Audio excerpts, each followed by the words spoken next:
pada kesempatan kali ini kita akan belajar bersama-sama tentang klasifikasi makhluk hidup. Materi ini bisa dipersiapkan untuk kalian persiapan masuk jenjang SMP kelas 7 supaya kalian nanti setidak-tidaknya sudah mendapatkan sedikit gambaran tentang klasifikasi makhluk hidup. Nah, sebelum kita belajar tentang bagaimana klasifikasi makhluk hidup, lebih baiknya kita akan mengenal bagaimana sejarah klasifikasi makhluk hidup itu sendiri. Filsuf Yunani yang bernama Aristoteles mengklasifikasi makhluk hidup terdiri dari tumbuhan, khusus untuk makhluk hidup yang berklorofil yang bisa membuat makanannya sendiri. Tumbuhan digolongkan menjadi pohon, semak, herba. Nah, kemudian hewan digolongkan merupakan makhluk hidup yang tidak berklorofil. Dalam artian di sini bahwa hewan tidak bisa memproduksi makanannya sendiri. Hewan diklasifikasikan ke dalam hewan yang hidup di air, hidup di udara, dan hidup di darat. Nah, kita akan lanjutkan kembali. Klasifikasi menurut Aristoteles, ya kalian bisa perhatikan gambar di sini adalah hewan. Tadi dikelompokkan dalam yang hidup di darat, udara, dan di air. Sedangkan tumbuhan ke dalam kelompok pohon.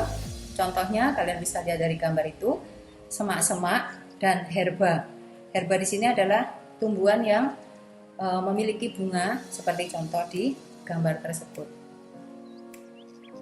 Pada tahun 1735, Carolus Linnaeus mengembangkan sistem klasifikasi baru berdasarkan persamaan ciri, yaitu struktur, tubuh, atau bentuk. Berdasarkan tubuh atau bentuk tumbuhan itu sendiri. Ukuran, warna, dan cara memperoleh makanan.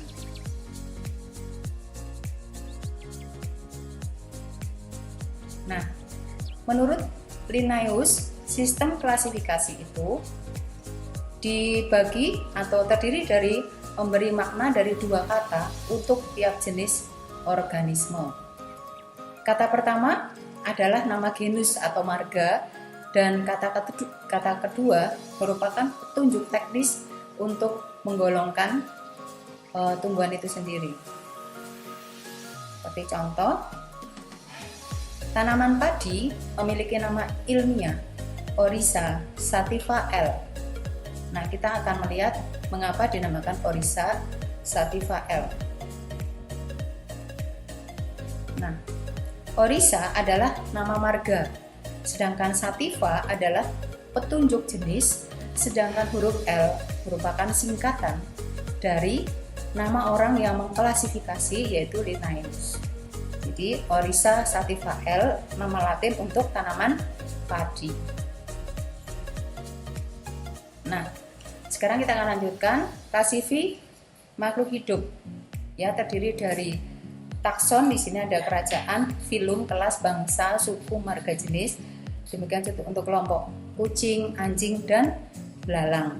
Setidaknya kalian sudah mengenal nama-nama itu. Nah, tujuan klasifikasi makhluk hidup adalah yang pertama untuk mempermudah dalam mempelajari dan mengenal berbagai macam makhluk hidup.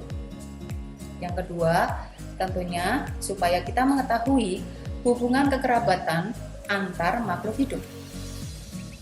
Yang ketiga, agar kita mengetahui manfaat makhluk hidup untuk kepentingan kita juga, manusia tentunya. Yang keempat, mengetahui adanya saling ketergantungan antar makhluk hidup itu sendiri. Nah, kita akan mengenal di sini ilmu yang mempelajari tentang pengelompokan makhluk hidup disebut dengan taksonomi. Sekarang kita akan melanjutkan tentang klasifikasi makhluk hidup. Sistem klasifikasi dikelompokkan menjadi 5 kingdom, yaitu satu Kingdom Monera, Kingdom Protista, Kingdom Fungi atau jamur, Kingdom Plantae atau tumbuhan, dan yang terakhir Animalia atau hewan. Sekarang kita akan belajar bersama-sama tentang Kingdom Monera. Kingdom Monera merupakan anggota dari Kingdom Monera yang terdiri dari makhluk hidup bersel satu yang memiliki struktur sangat sederhana.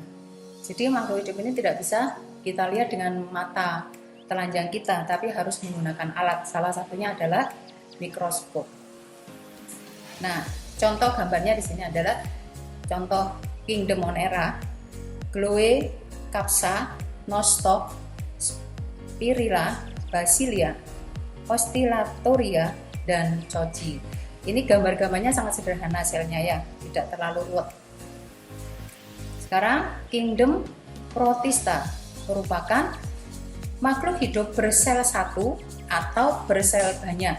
Tetapi di sini ada 3 ciri khusus untuk Kingdom Protista, yaitu menyerupai tumbuhan, yaitu memperoleh makan dengan cara fotosintesis. Yang kedua, ada yang menyerupai seperti hewan, walaupun ini tumbuhan. Yang ketiga, ada yang menyerupai jamur, yaitu memperoleh makanan dengan memakan organisme lainnya. Nah, ini contoh-contoh Kingdom Protista. Yang paling kiri kalian perhatikan di sini bersel satu, bentuknya mirip hewan, namanya Paramecium. Yang tengah yaitu seperti jamur, seperti tumbuhan, namanya jamur lendir. Nah, yang paling kanan hampir mirip tumbuhan juga, namanya Euglena. Setidaknya kalian mengerti bahwa ini bahasa Latin dari golongan Kingdom Protista. Sekarang kita memasuki pada Kingdom Fungi. Fungi termasuk makhluk hidup bersel satu maupun bersel banyak dan bersifat heterotrof.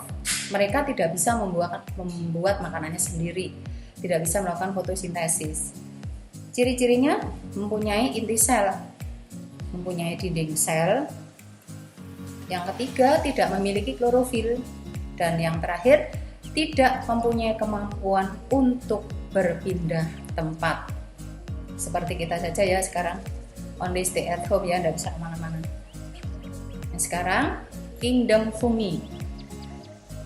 Fungi itu jamur ya, nama latinnya jamur. Di sini kalian perhatikan beberapa bentuk jamur yang ada di sekitar kita. Mungkin ada banyak jenisnya, cuma di sini misalnya kita akan sampaikan 3 poin penting aja, yaitu Basidiomycota, dan yang bagian tengah yang merah menyala Fly Agaric Mushroom. Nah, yang paling kanan Santerelle Mushroom, nama Latin ya, namanya cantik-cantik. Sekarang kita memasuki Kingdom Plantae, tumbuhan. Nah, pada kesempatan kali ini Misapi tidak akan membahas sampai pembagian hewan atau animal, tapi hanya sampai pembahasan pada Kingdom Plantae, karena ini merupakan pengetahuan awal sebelum kamu memasuki jenjang SMP. Merupakan organisme multiseluler dan eukariotik. Nah, seperti apa ini eukariotik, nanti di jenjang SMP akan dibahas oleh guru biologi kalian ya. Yang kedua, dapat melakukan fotosintesis sehingga tumbuhan bersifat autotrof. Nah, yang ketiga, sel-sel tumbuhan multiseluler membentuk jaringan dan organ. Berikutnya, sel tumbuhan mempunyai dinding sel dan berkembang biak secara seksual dan aseksual. Untuk poin 2 ini juga nanti akan diperdalam lagi kalau kalian sudah memasuki mata pelajaran biologi di SMP. Nah, yang tadi sama dengan pembahasan sebelumnya, Kingdom Fungi.